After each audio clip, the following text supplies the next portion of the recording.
savolni boshladik. Demak, birinchi savol x gram SO3 ga 225 gram suv qo'shib 10% sulfat kislota eritmasi olindi. X ni aniqlang. Demak, birinchi usul qanday bo'ladi? Birinchi usul tenglama usuldan foydalanamiz. Keyin osonroq usulni o'rgataman. Demak, SO3 x gram ekan, bu suvda eribdi. Suvda erganini mana hosil qiladi. Suvda erganda sulfat kislotani hosil qiladi. To'g'rimi? Endi SO3 massasi x gram ekan, suv massasi 225 gram ekan. Endi savolga e'tibor qaratamiz, sulfat kislota olindi. Demak, SO3 to'liq reaksiyaga kirishi bo'lgan. Demak, 80 gramidan hosil bo'ladi 98 gram. Bizda x gram hammasi reaksiyaga kirishib ketgan.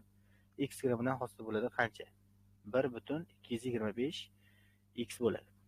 Sulfat kislotani hosil bo'lgan. Endi jami massa qancha bo'lgan? X plus 225 gram jami eritma. Shu eritmamiz 100%.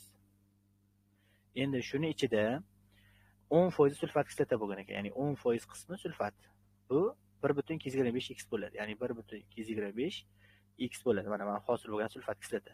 Shu tenglamani ishlasak x kelib chiqadi bizda. Xo'p, demak 100 bilan 10 ni qisqartirib olsak 10 ga 1 bo'lib qoladi. Demak, ko'paytiramiz.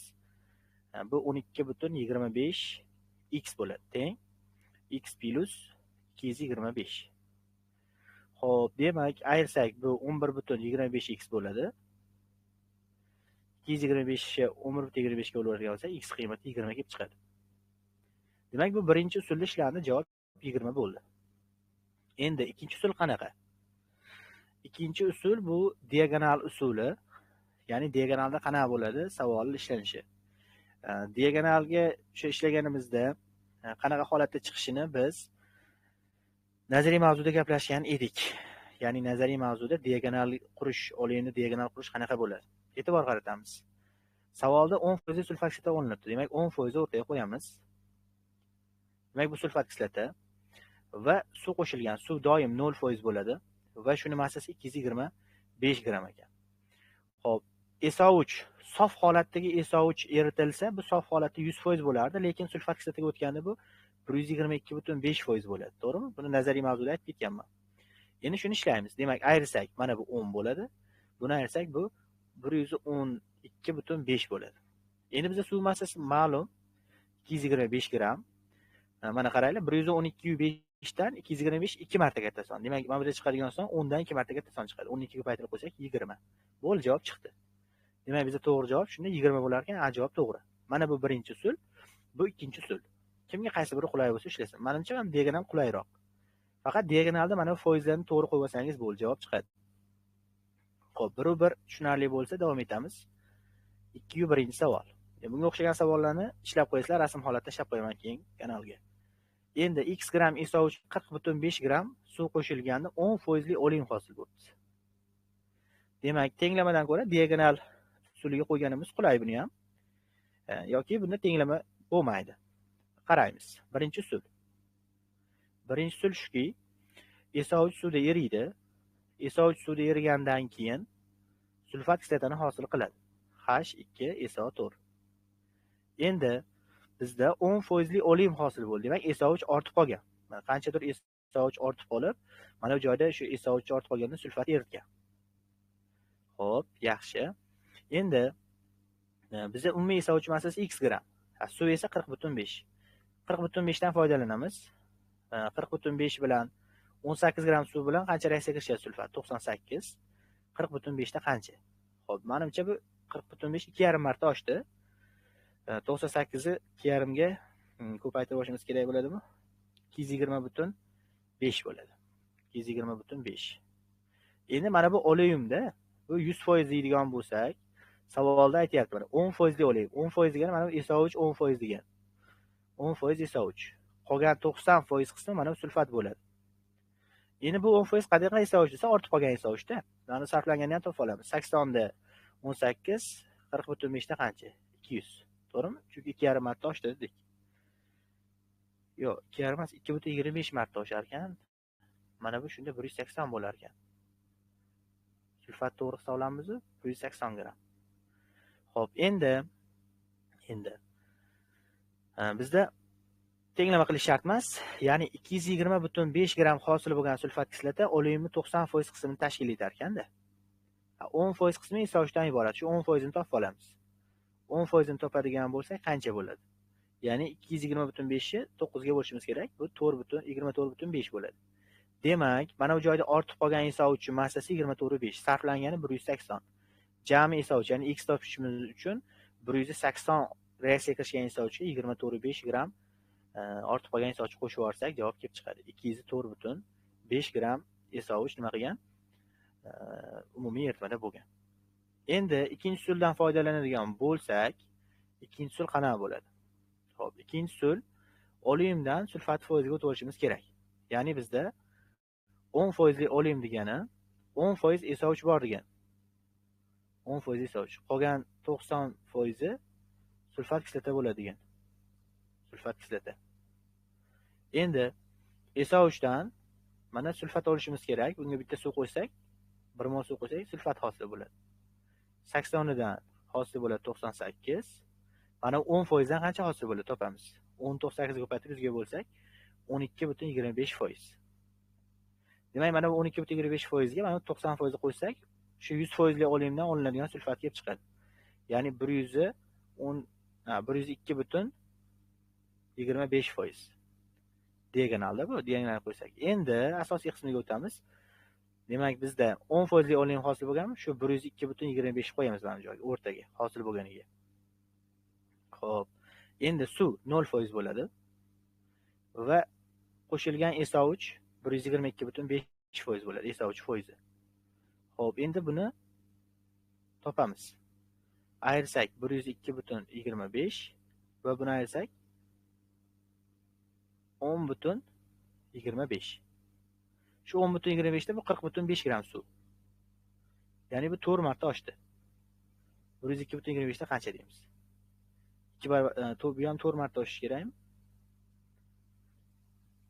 Xo'p, 40 suv qo'shildi. Ha, mana bu joyda ayirishda xato qilmizda. 20.25 2 marta oshar ekan 204.5 bo'ladi. Bo'ldi, javob chiqdi. Demak, A javob bo'lar ekan. Bo'ldi, diagonal holatda yoki bitta usulda ishlab ketsam, endi bu yo'g'ini menimcha tushunaverasizlar. Ya'ni ikki xil usulda ishlashi o'rgatib qo'ydim. Endi 3-1dan boshlab ishlaymiz yana. Endi savol aytilyapti, 20 gram esovchga x gram suv qo'shib 10% sulfat kislota eritmasi olindi. Demak, eritma olindi. E'tibor qaratamiz. X ni aniqlang. Demak, eritma olingan bo'lsa, sulfat kislota umuman nima qilmaydi? Mana bu esovch umuman ortib qolmasligi kerak. Demak, esovchni reaksiyaga kirishtiramiz suv bilan. Xo'p, oleum hosil bo'lgan, eritma hosil bo'lgan sulfat. Endi buni massasi 80 gram bo'lsa, bun bilan 18 gram reaksiyaga kirishadi va 98 gram hosil qiladi. Bizda bu 20 gram bo'lsa qancha?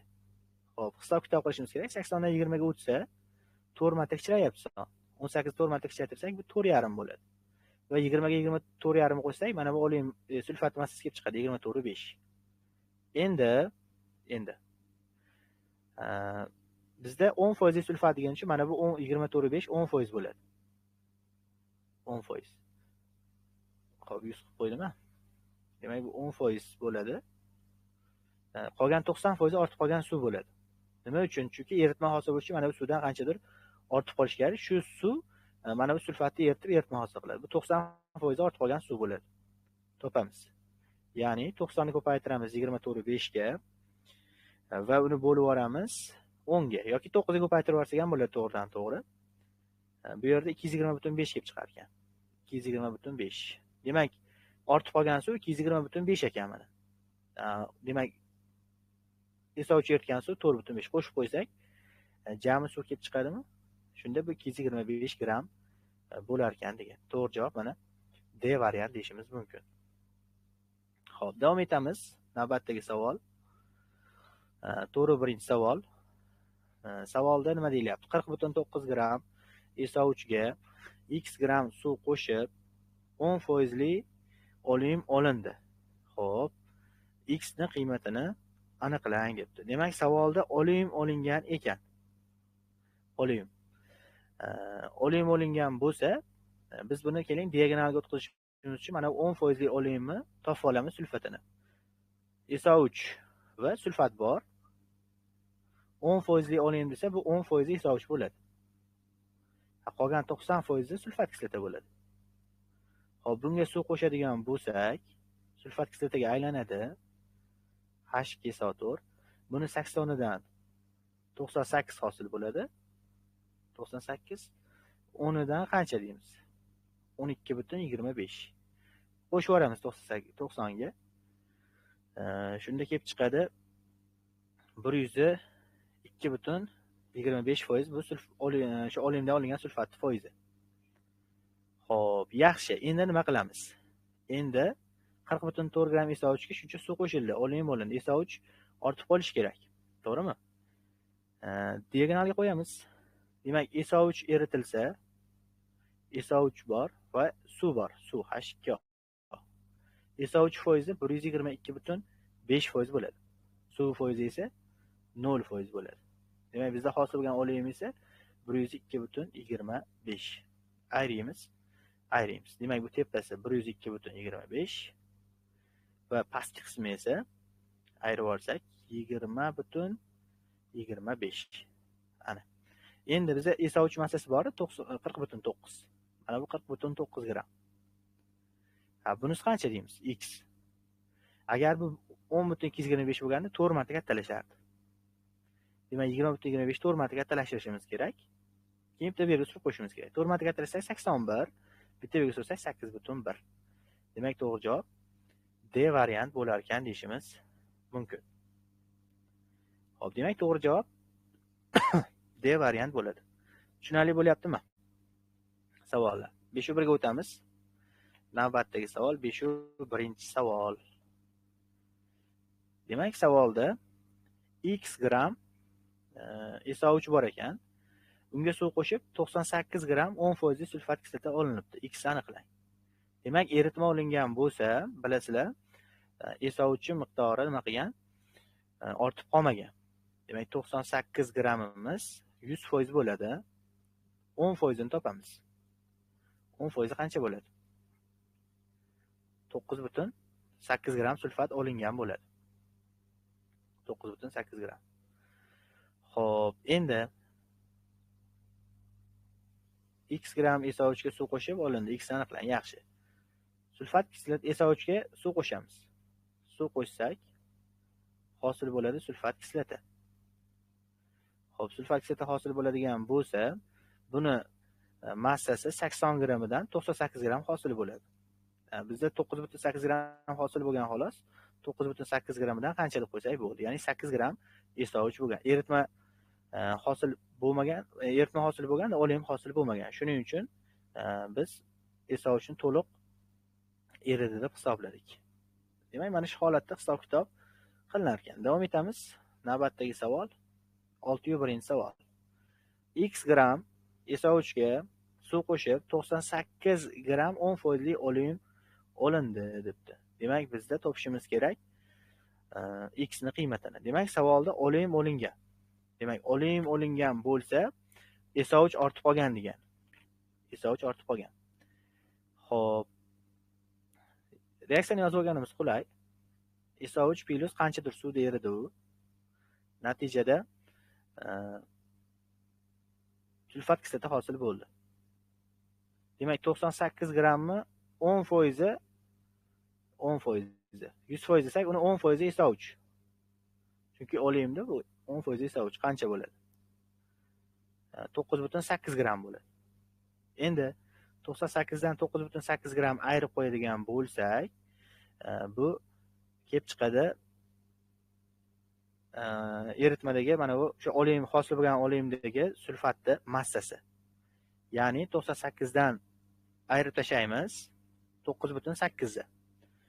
Shunda kelib chiqadi 88,2 gram. Demak, 88,2 gram sulfat kislota hosil bo'lganda reaksiya paytida. Demak, mana 98 gram reaksiya kirishganda bu 80 gram sarf bo'lgan bo'lardi. Endi 88,2 da buni qancha deymiz? Shunda hisoblaydigan bo'lsak, kelib chiqadi sarflangan SO3 72. Demak, 72 gram SO3 sarflangan mana va 9,8 gram ortib qolgan. Shuni qo'shadigan bo'lsak, 72 ga 9,8 ni Shunda jami dastlabki esovich, ya'ni x ni qiymati kelib chiqadi deyishimiz mumkin. Bunda 81,8 kelib chiqar ekan. Shunda to'g'ri javob mana A variant bo'lar ekan deyishimiz mumkin. Xo'p, davom etamiz. 701-savol. Sekin savollar qiyinlashyapti. Bu e'tibor qaratib ketamiz. Ya'ni 701 da nima deyilgan? 701 da aytilganki, x gram esovuchga 205 gram 10% sulfat kislota eritmasi qo'shilgan. Xo'p, yaxshi. Qo'shilganda 20% sulfat kislota eritmasi hosil bo'lgan debdi. Xo'p, demak, e'tibor qaratamiz. Bizda sulfat kislota eritmasi hosil bo'libdi. Sulfat kislota eritmasi hosil bo'lgandan keyin esovich ortib qolmasligini bilishimiz mumkin. Demak, ketma-ketida ishlaymiz. Birinchi esovuchga qo'shamiz suvni. Suvni qo'shib yozib olish kerak doim. Bundan hosil bo'ladi sulfat kislota. Xo'p, endi bizda 205 gram 10% sulfat kislota eritmasi qo'shildi deyapti. Bu 100%. Bizda buni 10% sulfat kislotaligini bilishimiz kerak. Qancha? 20,5 gram sulfat bo'lgan. Xo'p, endi reaksiyadan keyin 20% sulfat kislota eritmasi hosil bo'ldi deyapti. 10% bor. Yaxshi, diagonal qo'yib yuboramiz. Sof esovich eritilsa, bilasizlar, 122,5% bo'ladi. Sulfat kislotaga o'tganda 20% sulfat kislota eritmasi hosil bo'libdi mana. Va 10% eritma nima qilgan? Bo'lgan. Ayrimiz. Bu 10 bo'ladi. Buni ayirsak, bu 102,5 bo'ladi. Ya'ni mana shu 10% massasi 205 gramda. Mana bu 205 gram. Bizga bunisi muhim. Qancha bo'ladi? Xo'p, qaranglar. 102,5 dan 205 ga o'tganda 2 marta kattalash son. Mana 10 ni 2 marta kattalashtirsak 20 bo'ladi javob. Bo'ldi. To'g'ri javob 20. Ya'ni B variant bo'lar ekan deyishimiz mumkin. Davom etamiz. Xo'p, 801-savol. X gram esovuchga 81 gram 10% sulfat kislota eritmasi qo'shilganda 10% oleum hosil bo'ldi deyilyapti. X ni aniqlang. Yaxshi. Bizda x gram esovich bor ekan. Xo'p, esovich foizi 122,5% bo'lishini bilamiz. Xo'p, 10% ga qo'shilganini ham bilamiz. Faqat mana bu joyga 10% qo'yib qo'ymaysizlar, oleummi? 10% oleum topishga o'rgandik. 100% bo'ladigan bo'lsa oleum, uni 90% sulfat kislota ekanda. Qolgan 10% qismi esovich ekan. Shu esovuchdan sulfat topib olishimiz kerak ekan foizini. Ya'ni bu 80 da 98, 10 da qancha? 12,25. Buni ko'p yozdik. Endi 12,25% ga mana bu qo'shamiz 98 ni. Shunda bu 102,25 bo'ladi. Demak, diagonalni farqlarini topamiz. Mana bu 92,25. Xo'p, bunisi esa 20,25 bo'ladi. Endi 10% ni massasi bor, 81 gram. Mana bu 81 gram ekan. Endi bizga mana bunisi muhim ekan. X qilib topib qo'yamiz. Xo'p, 20,25 dan 81 ga o'tgani sonni e'tibor qarasak 4 marta kattalashyapti.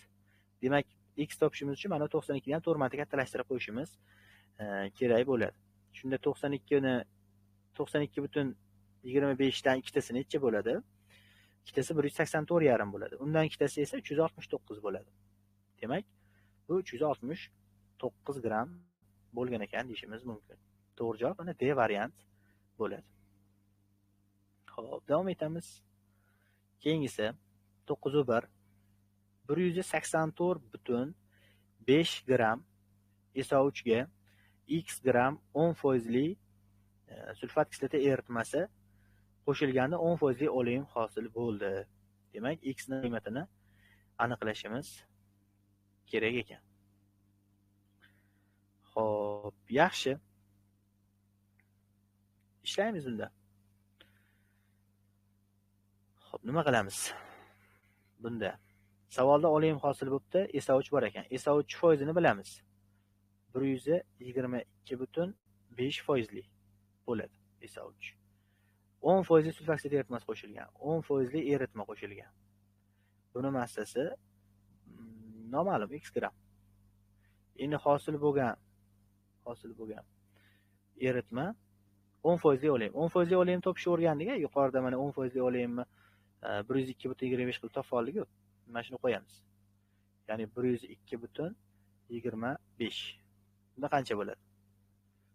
Ayrimiz. Bu 92,25 bo'ladi.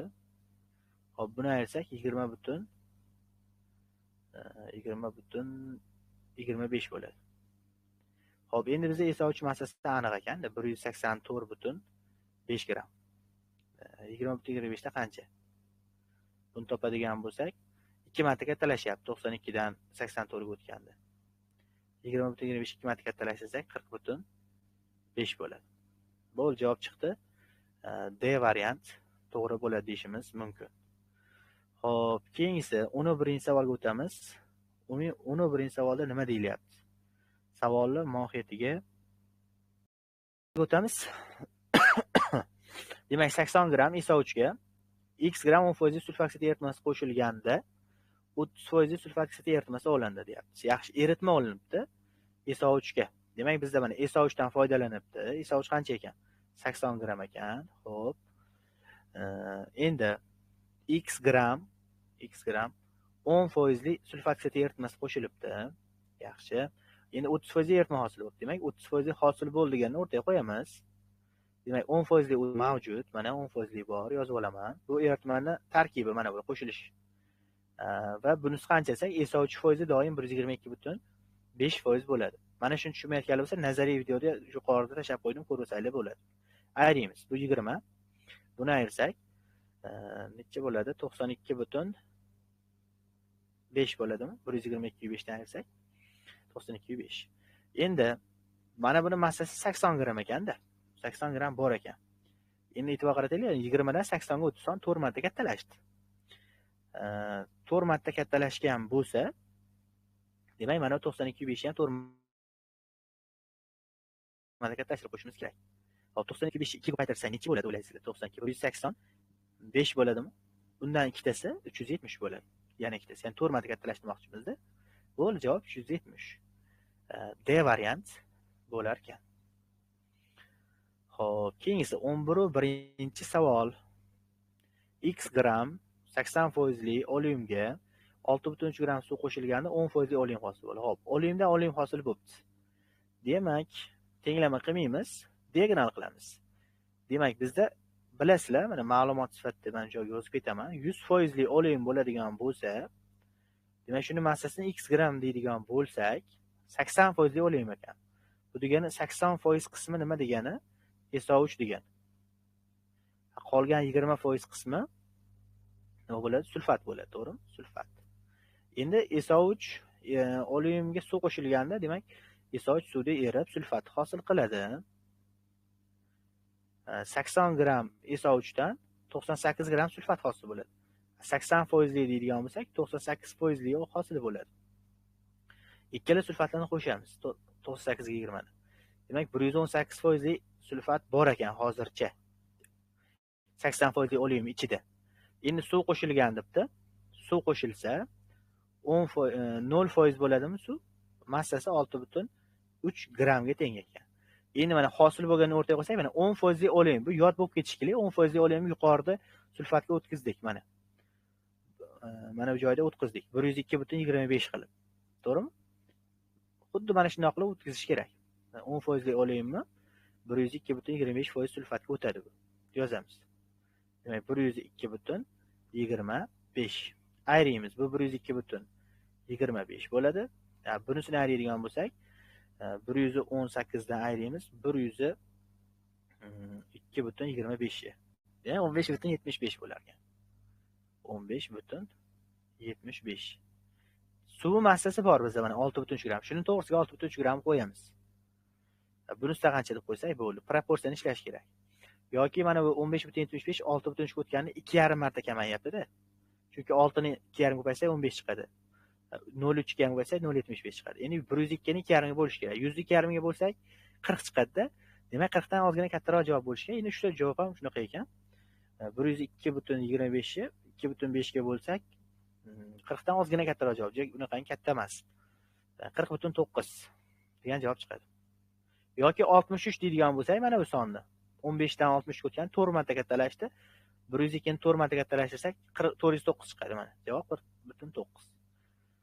Kalkulyatorsiz ishlash holati A javob bo'ladi. Xo'p, davom etamiz. 12 savol. X gram 80% olemga 432 gram suv qo'shilganda 10% sulfoksid eritmasi hosil bo'ldi. Xo'p, yaxshi.